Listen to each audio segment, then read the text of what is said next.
Nafikiria ile picha ya kitambo alafu nafikiria picha ya saa hii. Nasema Mungu ndio kila kitu.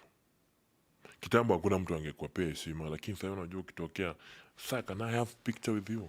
Lakini kitambo wewe kuja hapa nataka picha.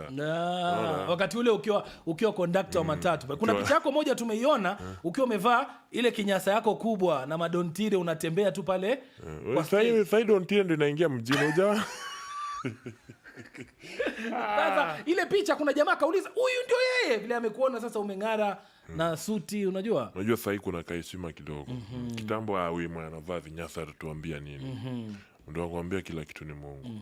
Kwa hivyo wewe Mungu amebadilisha maisha yako kabisa. Kwa mtu yuko pale nje ambaye hana tumaini, yuko tu anaona maisha yake hayana mbele, hayana nyuma, unaweza mwambia nini? Unajua hii maisha, kitu ya kwanza, haifai u give up. Unafaa ukue, yani ukiona inakulemea sana, jikaze. Kila kitu, mimi ningekuwa give up kwa hii jani, ningekuwa nisha give up. Lakini sasa nakisema niki give up, ni kama sitakuwa na maisha poa.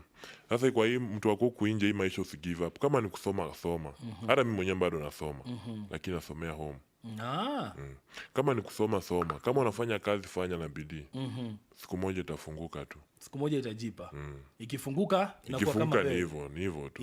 Imefunguka. Hata wakuombea mabaya, Mungu kama amesema, ndugu yangu utakufa maskini, utakufa maskini.